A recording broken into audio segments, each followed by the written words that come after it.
desse carro pegando fogo. Ontem o Zelimar Gama, nosso ouvinte, mandou uma mensagem dizendo o seguinte: Rodolfo, você poderia falar sobre a questão dos cassinos, legalização dos cassinos no Brasil? Quantos empregos seriam gerados? Quanto beneficiaria o turismo? Quanto de arrecadação de impostos? Né? A gente tem um Brasil aí com 13 milhões de desempregados e tal. A gente levantou com o Instituto Jogo Legal, que é um instituto que obviamente defende a legalização do jogo. E segundo o Instituto, o Brasil deixa de arrecadar por ano cerca de 15 bilhões de reais ao não legalizar apostas e jogo do bicho.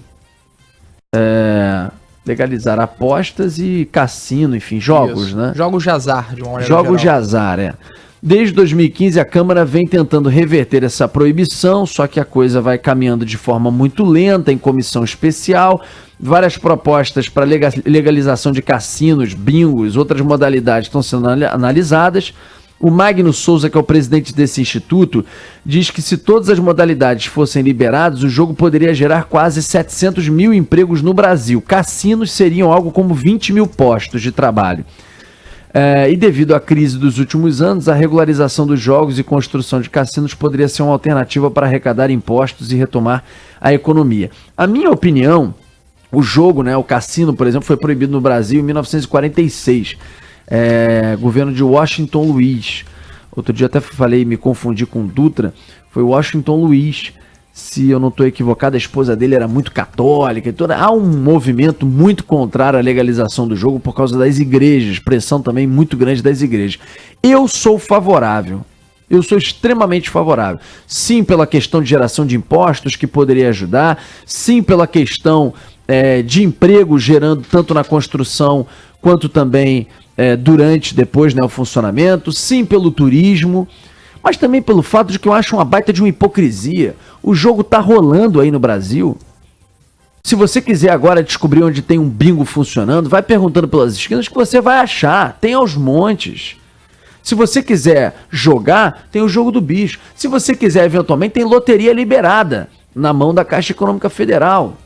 E até algumas de outras empresas. No caso, tem Loterge também no Rio de Janeiro. Isso está à disposição.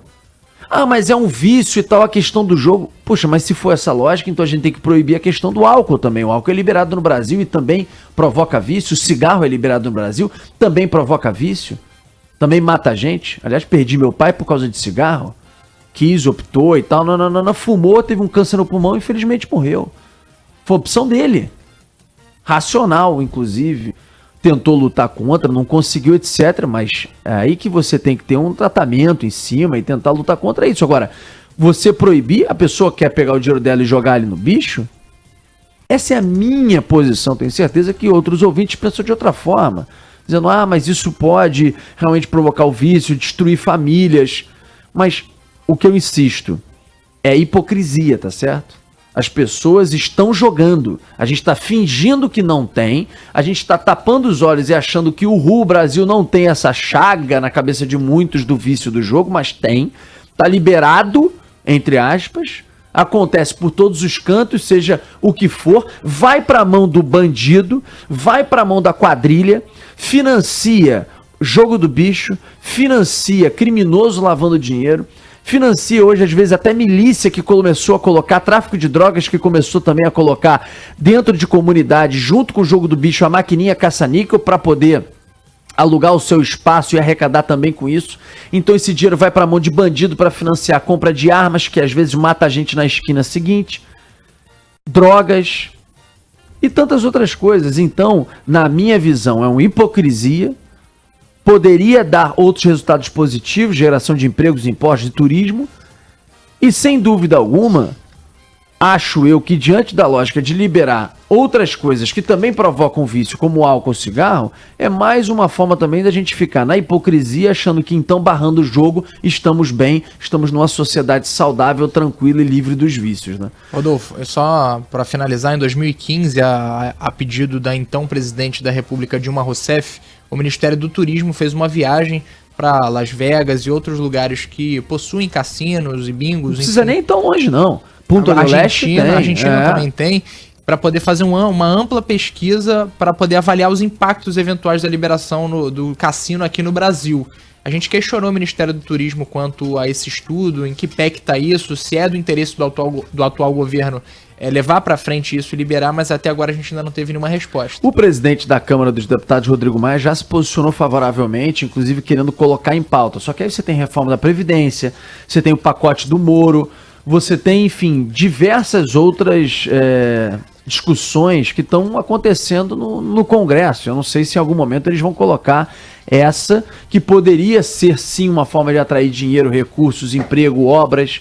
O Jornal da Band está mostrando aí uma reportagem, ontem foi da Mariana Procópio, uma belíssima reportagem mostrando obras paradas em todo o Brasil. No caso do Rio de Janeiro, algumas que foram citadas, por exemplo, a obra do Museu da Imagem e do Som, agora está liberado o dinheiro pelo BID, mas ainda com diversas recomendações do Tribunal de Contas do Estado para, quem sabe, liberar a obra. Você tem a linha 4 do metrô, que não foi finalizada com aquela estação da Gávea, faltam 700 milhões de reais e a obra está embargada pela Justiça, não pode continuar devido à situação do Estado do Rio de Janeiro de recuperação fiscal, calamidade nas finanças e tantas outras obras que estão aí paralisadas, largadas pelo Brasil. A gente não consegue gerar um emprego. Qual obra que está rolando grande no Rio de Janeiro nesse momento? Transbrasil, aos trancos e barrancos, com poucos canteiros ao longo da via expressa, tem aos pouquinhos caminhado, mas mesmo assim muito longe do que a gente deveria ter para tentar inverter um pouco essa lógica e começar a gerar emprego no Brasil de mais de 13 milhões de desempregados, além dos que estão sem qualquer tipo de estímulo para buscar alguma vaga, uma oportunidade no mercado, Flamengo. Até sobre a liberação aí dos cassinos no Brasil, Rodolfo, o prefeito do Rio, Marcelo Crivella, tem se colocado totalmente favorável aí à liberação dos cassinos, até porque pretende construir um cassino, um complexo com resort ali na região do Porto, do Rio de Janeiro, que seria um impulso maior, para aquela região denominada ali do Porto Novo, que ficou um pouco na promessa, porque muitos prédios, muitos empreendimentos imobiliários acabaram não saindo do papel. Sobre a proibição do jogo... Bem lembrado azar, por você, Você vê só um comentário. O prefeito Marcelo Crivella é evangélico. Isso que eu ia falar agora. E sempre a bancada evangélica foi, como eu disse durante o comentário, foi extremamente contrário, não só evangélica, católica, enfim, à liberação do jogo. E até ele, que... Imagina se a gente precisa discutir a ligação de Crivella com a igreja evangélica e tal, como bispo, Então é o seguinte, até ele está sendo favorável à liberação do jogo, à construção de cassino no Porto do Rio, para gerar emprego, turismo, imposto, etc, etc, etc. Eu fiz aqui confusão. Na verdade, quem proibiu o jogo foi realmente Dutra. Então, eu me confundi. Eu tinha falado que era o Dutra, depois eu falei que, na verdade, eu tinha me confundido sendo o Washington Luiz. Na verdade, foi Gaspar Dutra mesmo. Exatamente. Eurico Gaspar Dutra, Rodolfo, no dia 30 de abril de 1946. Então, estava certo lá atrás. Aí da esposa dele, a Carmela Teles Dutra, que tinha uma devoção aí à Igreja Católica, católica fervorosa, então teria exercido uma certa pressão no presidente para que isso fosse realmente sancionado. Então, desfazendo a confusão, foi realmente em 1946, era por causa da esposa extremamente católica, só que eu fiz a confusão de Dutra para Washington Luiz.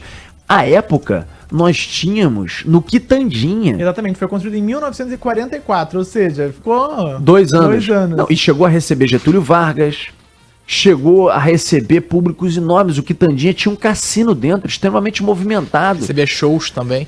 Era assim, o professor Milton Teixeira já contou aqui, era o máximo na época, Depois da proibição, enfim, virou hotel.